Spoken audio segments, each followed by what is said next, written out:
Hello, bonjour, namaste, ni hao, and ohio everybody. What is going on? It is Galeriot here, and welcome back to the YouTube channel once again for another Danmachi Memoria Freese video. And today, we are going to be taking a look at the brand new Hero Festa units to come to the JP server of Danmemo, and that is, of course, Haruhime and Wealth. Now, of course, I am pleasantly surprised that they are still releasing Hero Festa units on the JP server. To be quite honest, I thought they would be sunsetting the game over the next 2 or 3 months. I expected them to still release some new units. I expect them to do the 4th anniversary rerun as well, but I was not expecting any Hero Festa or anything of that sort. And to be quite honest, them doing a Hero Festa unit and generally the way they're approaching the game on the JP server makes me believe that this game could very well see the 7th anniversary as well. Now, I don't know what they will do for the 7th anniversary, considering, well, it's the 7th anniversary and we know they're not doing any stories, so how are they going to handle it? I don't know, but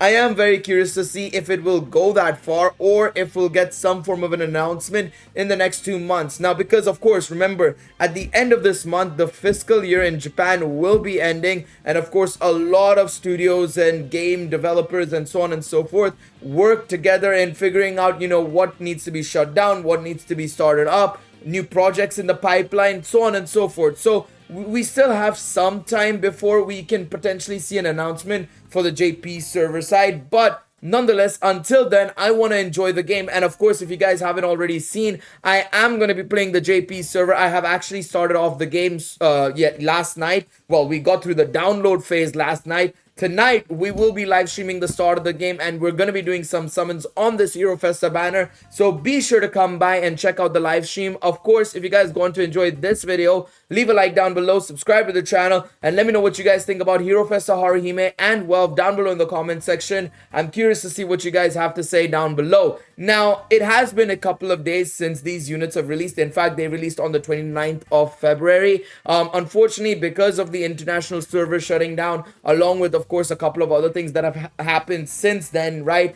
I've been unable to make a video talking about these two units, and now that I've had the time to do so, and of course also my announcement that I will be playing the JP version of Danmemo, I wanted to make a video on them, and I want to talk about them before we get to summoning them later tonight. And trust me when I say this, I've already taken a look at these units. In fact, during the international server shutting down live stream, I actually made a video talking about them because, not video, but I spoke about them on that live stream, and oh my god, Haruhime is insane. She is actually crazy, and I have to summon for her. I have to try and get her MLB because she is honestly the best starting unit you can get if you're just starting off the JP version now. Honestly, she looks insane. So, Hero Festival Gacha will be held. Nine-Tailed Shrine Foxhound, Juno Haruhime, and Artificer Swordsman Wealth Crozo will appear only in the Hero Festival Gacha. It's kind of funny that, on the Battle Chronicles side, we've been complaining about, no, you are Wealth Crozo.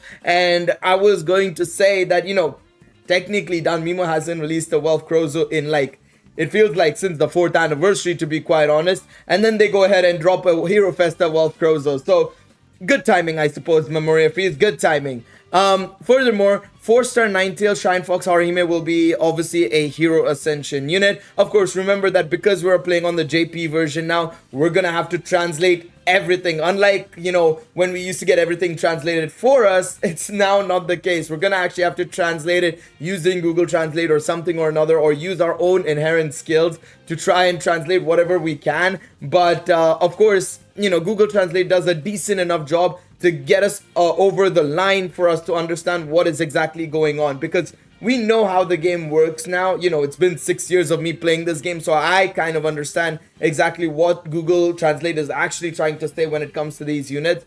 But yeah, I mean, it's gonna be very difficult nonetheless for a lot of players to kind of get an idea if you are starting off the JP version as to what exactly is happening, right? All right.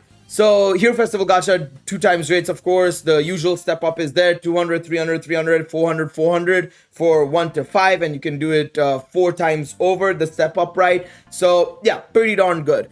Now, let's take a look at Haruhime and let's check out what she is capable of doing first and foremost before we tackle wealth. So, Haruhime is an earth magic attack type unit, of course. So, this is the first time I feel like in a while we've seen a Haruhime that's not a support unit. Another thing to note as well is that one thing is for certain, when it comes to, even if she is an attack type unit, she can still be an amazing support. There have been offensive units that are really good supports as well. They don't have to be balanced, right? Of course, more often than not, when Haruhime is a support unit, she is balanced. So I wouldn't be surprised if they've made this Haruhime a magic attack type unit, but still given her support capabilities, right? So let's take a look at her stats first and foremost before we take a look at the special move and skills. So magic power is 2178, not too shabby. The agility is 1352, which is insane. 1075 dexterity, 858 durability. I think that agility is very good. Makes it seem like she's going to be a war games unit. So let's check it out. So special move, or the special arts, Golden Takamagahara, is a ultra on guard rate earth magic attack on all enemies. Temporary grade magic boost on the technique as well. Increases the strength and magic of all allies by 120% and increases P-res and M-res by 60% for 4 turns. Okay, good supportability right there. And then for another 4 turns, you also reduce the enemy's strength, magic, physical res, and magic res by 60%. And then increase all allies special attack gauge increased by 66%. Okay, that's quite a lot right there. That's quite a lot right there. Damn. Wow. Okay, that's a lot right there. This is an insane supporting effect basically, because one, you're increasing your allies buffs by an insane amount, basically the same as Kokono Haruhime or Ninetail Manifestation Haruhime. This one is Ninetail Shrine Fox Haruhime, close enough basically. But here you're also debuffing the enemy and also getting the special gauge increase rate, which is the same as Haruhime, but not the debuffs part. The debuffs are basically the extra part here, which is crazy. I guess the only thing you're losing out is, I suppose, the heals. But I mean, like, realistically, with how many units are already healing, do you really need it? I don't think so. I don't think so whatsoever. Let's take a look at her skills, because I don't think this is going to stop right here, to be quite honest. Yao Tome Dance is a fast start, so it goes activates quickly, as it says right there. For 4 turns, increase fire, water, thunder, earth, light, and dark res by 30%, along with agility and HP regen. Okay, that's quite a lot. The only one you're not getting here is, I suppose, wind, which is not really the worst thing. I'm trying to think of like strong wind units. I guess RYU, Hero Festa RYU. You've got obviously the Radari team still going about. You know, some people still run that team. I guess there's 1 or 2 more. Can't remember off the top of my head, but that's still really good. For 4 turns, increase own earth attribute damage by 120%, okay? Reduce damage from AoE and single attacks by 40%. This is to herself only though, so gives herself a little bit of defense there, I suppose, along with the resistance. And then 4 additional actions of a very powerful high ultra on guard rate magic attack on all enemies, earth magic attack that is.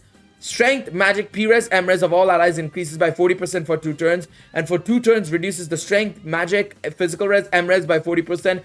And increases SA gauge rate by, or SA gauge charge by 44% for all allies on the additional action. Wow. Okay. Wow. That is cracked. Okay. Okay. Yashiori no Ki activates quickly, so fast start. Gives a barrier equal to 10% of maximum HP to all allies and recovers 10% MP recovery or at 10% MP regen. And then you get 40% HP healing for all allies for 2 turns, so 40% HP regen. Oh my god. Null physical and magic attack to all allies for 2 times. Wow. I mean, like I said, she is insane, right? I don't know why I said, oh my god, by the way, as if I didn't know this was a thing. I'm like acting shocked, but to be honest, it's that shocking. This is basically our power creep to Nocturnal Elf RYU, you know? Nocturnal Elf RYU released like 2.5 years ago, and now, after the international version shuts down, we get this. Like, come on, couldn't we have gotten this? It would have been insane, bro. This is the unit you need to summon for, basically. Wow. Okay. Iwato opening. A slow, extremely powerful, and extremely high ultra on counter rate magic attack on all enemies. Earth magic attack all enemies. Temporary magic boost. 10% MP regen, and status debuffs of all enemies and status buffs of all allies are extended by 2 turns. Okay, so she's got that support ability still as well. Wow, okay, really good here. Really good here. I think this is insane. This is actually amazing. It is absolutely insane. All right, let's take a look at what she's got here.